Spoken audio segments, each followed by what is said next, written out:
ಎಲ್ರಿಗೂ ನಮಸ್ಕಾರ. ನಾನು ನಿಮಗೆ ಒಂದು ವಿಚಾರನೇ ಹೇಳ್ತೀನಿ. ನೀವು ಹೀಗೆ ದಾರಿನಲ್ಲಿ ಹೋಗ್ತಾ ಇರ್ತೀರ. ಹೋಗ್ಬೇಕಾದ್ರೆ ಯಾರಾದ್ರೂ ವಯಸ್ಸಾಗಿರೋರು ಅಜ್ಜನೋ ಅಥವಾ ಅಜ್ಜಿನೋ ಕಾಣಿಸ್ತಾರೆ. ಅವರೆಲ್ಲರೂ ಏನಾದರೂ ಕೊಡಿ ಅಂತ ಬಿಡ್ಕೊತಾ ಇರ್ತಾರೆ. ಅವ್ರಿಗೆ ಏನಾದರೂ ಕೊಡಿ. ಅವರನ್ನು ನೋಡ್ಕೊಳ್ಳೋರು ಯಾರೂ ಇರಲ್ಲ. ಗಂಡ ಹೆಂಡ್ತಿ ಇರ್ತಾರೆ, ಇಬ್ಬರಲ್ಲೊಬ್ಬರು ಸತ್ತೋಗ್ಬಿಟ್ಟಿರ್ತಾರೆ.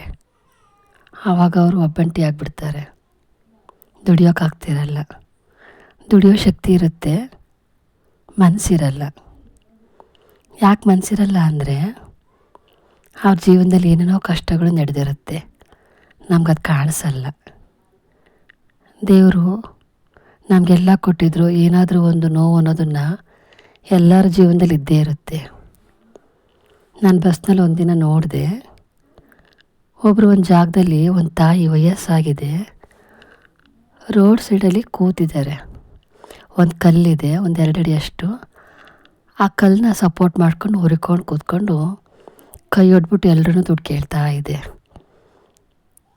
ಎಲ್ಲರೂ ಓಡಾಡ್ತಾ ಇದ್ದಾರೆ, ಬೈಕ್ನಲ್ಲಿ, ಕಾರ್ನಲ್ಲಿ. ನೋಡ್ತಾನೇ ಇದೆ, ಕೊಡ್ತಾರೆ ಅಂತ. ಯಾರು ದುಡ್ಡು ಕೊಡ್ತಾ ಇಲ್ಲ.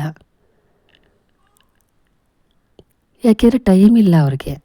ಟ್ರಾಫಿಕ್ ಬೇರೆ ಇತ್ತು, ಸಿಗ್ನಲ್ ಬೇರೆ ಇತ್ತು, ಟೈಮ್ ಇಲ್ಲ. ಕೆಲವರಿಗೆ ಟೈಮ್ ಇರುತ್ತೆ, ಎದುರಿಗೆ ಇರ್ತಾರೆ, ಪಕ್ಕದಲ್ಲೇ ಇರ್ತಾರೆ. ಅನುಕಂಪನ ತೋರಿಸಿ ಒಂದು 10 ರೂಪಾಯಿನ ಕೊಟ್ಟರೆ ನಮಗೇನು ಅದು ಲಾಸ್ ಇಲ್ಲ.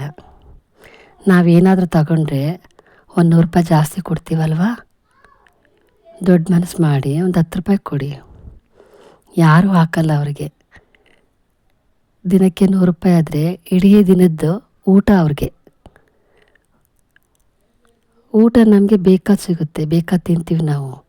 ನಂಗೆ ಬೇಗ ಹೊಟ್ಟೆ ಹಸ್ವಾಗಲ್ಲ. ಅವ್ರಿಗೆ ಹಂಗಲ್ಲ. ಎಷ್ಟೊತ್ತಿಗೆ ಊಟ ಮಾಡ್ತೀನಪ್ಪ, ಎಷ್ಟೊತ್ತಿಗೆ ತಿಂಡಿ ತಿಂತೀನಪ್ಪ. ಯಾರಾದರೂ ದುಡ್ಡು ಕೊಡ್ತಾರಾ, ಹಾಕ್ತಾರಾ? ದುಡ್ಡು ಸೇರುತ್ತೆ ಅಂತ ಕಾಯ್ತಾನೇ ಇರುತ್ತೆ ಆ ಜೀವ. ಅವ್ರು ಊಟ ಮಾಡೋ ಅಷ್ಟು ದುಡ್ಡು ಅವ್ರದ್ದು ಇನ್ನೂ ಸೇರಿರಲ್ವಲ್ಲ, ಕಾಯ್ತಾನೇ ಇರ್ತಾರೆ. ಹಸಿವು ಅನ್ನೋದು ತುಂಬ ದೊಡ್ಡದು. ನಾವು ಒಂದು 10 ರೂಪಾಯಿನ ಕೊಟ್ಬಿಡೋಣ, ಏನೂ ಲಾಸ್ ಆಗೋಲ್ಲ. ನಮ್ಮ ಹತ್ರ ಇಲ್ಲಾಂದರೆ ಪರವಾಗಿಲ್ಲ. ನಾನು ಚಿಕ್ಕವಳಿದ್ದಾಗ ಹೀಗೆ ಸ್ಕೂಲಿಗೆ ನೆಟ್ಕೊಂಡು ಹೋಗ್ತಾ ಇದ್ದೆ. ದಾರಿನಲ್ಲಿ ಒಬ್ಬರಮ್ಮ ಕಂಡರು. ಅವರು ಒಂದು ಮನೆ ಬಾಗಿಲನ್ನ ತಟ್ತಾನೇ ಇದ್ದರು. ನಾನು ನೋಡ್ತಾನೆ ಸ್ಕೂಲಿಗೆ ಹೋಗ್ತಾ ಇದ್ದೆ. ಅವ್ರು ತಟ್ತಾನೇ ಇದ್ದರು, ಬಾಗಿಲು ತೆಗಿತಾನೆ ಇರಲಿಲ್ಲ. ನಾನು ನೋಡಿಬಿಟ್ಟು ಲಾಸ್ಟಿಗೆ ನಾನೇ ಅಲ್ಲಿಗೆ ಹೋಗ್ಬಿಟ್ಟು ಅಮ್ಮ, ಹೌದು ನೀವು ಹಿಂದಿನ ಬಾಗಿಲಿಗೆ ಬಂದಿದ್ದೀರಾ, ಮುಂದಿನ ಬಾಗಿಲಲ್ಲಿ ಹೋಗ್ಬೇಕಿತ್ತು ಕಣಮ್ಮ ಅಂತಂದು. ಹೌದೇನಮ್ಮ, ನನಗೆ ಗೊತ್ತಾಗಿಲ್ಲ ಅಂತ ಅಮ್ಮ ಹಂಗಂತ ಅಂದರು. ಆಮೇಲೆ ನಾನೇನು ಮಾಡಿದೆ, ಅವ್ರ ಡೋರ್ನ ನಾನೇ ಜೋರಾಗಿ ತಟ್ತಿದ್ದಂಗೆ ಅವ್ರು ಒಳಗಡೆಯಿಂದ ಒಬ್ಬರು ಆಂಟಿ ಬಂದುಬಿಟ್ಟು ಏನಮ್ಮ ಅಂತ ಕೇಳಿದ್ರು. ಅವ್ರು ಆವಾಗಿಂದ ಬಾಗಿಲು ತಟ್ತಾನೆ ಇದ್ದಾರೆ, ಅವ್ರಿಗೇನಾದ್ರು ತಿಂಡಿ ಇದ್ದರೆ ಕೊಡಿ ಅಂತ ನಾನೇ ಕೇಳಿದೆ. ಹೌದೇನಮ್ಮ, ಇರಿ ಅಂತ ಅಂದ್ಬಿಟ್ಟು ಒಳಗಡೆಗೆ ಹೋಗಿ ಸ್ವಲ್ಪ ತಿಂಡಿ ತಂದು ಕೊಡ್ತು. ಆ ತಿಂಡಿನ ಇಸ್ಕೊಂಡು ಹೋದ್ರು ಅವರು.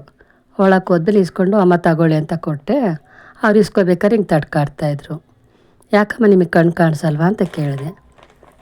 ಇಲ್ಲ ಕಣಮ್ಮ, ಸ್ವಲ್ಪ ಮಂಜಾಗಿ ಕಾಣುತ್ತೆ ಕಣಮ್ಮ ಅಂತ ಹೇಳ್ತು. ಹೌದಾ, ತಗೊಳ್ಳಿ ಅಂತೇಳಿ ಅವ್ರ ಬ್ಯಾಗಿಗೆ ನಾನೇ ತಿಂಡಿ ಇಟ್ಬಿಟ್ಟು ಸೈಡಲ್ಲಿ ಹುಷಾರಾಗಿ ಹೋಗ್ರಮ್ಮ ಅಂತ ಹೇಳ್ಬಿಟ್ಟು ನಾನು ಸ್ಕೂಲಿಗೆ ಹೋದೆ. ನಾನು ಸ್ಕೂಲ್ಗೆ ಹೋಗ್ಬೇಕಾದ್ರೆ ಹೋಗ್ತಾ ನನಗೆ ಬೇಜಾರಾಯಿತು. ನನಗೆ ಅವತ್ತೆಲ್ಲ ಅದು ನನ್ನ ತಲೆಯಲ್ಲಿ ಹಾಗೆ ಉಳ್ಕೊಂಡ್ಬಿಡ್ತು. ಆವಾಗಲಿಂದ ಯಾರಾದ್ರೂ ವಯಸ್ಸಾಗಿರೋರು ಕಂಡ್ರೆ ನಾನು ಅವ್ರಿಗೆ ಏನಾದರೂ ನನ್ನ ಕೈಲಿ ಎಷ್ಟಾದ ತಕ್ಷಣ ದುಡ್ಡು ಕೊಡ್ತಾಯಿರ್ತೀನಿ.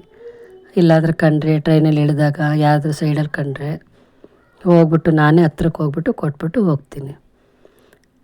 ನಾವು ಅವ್ರಿಗೆ ನಾವು ಕೊಡ್ತೀವಲ್ಲ, ಅದೇ ದೊಡ್ಡ ಉಪಕಾರ ಅದು.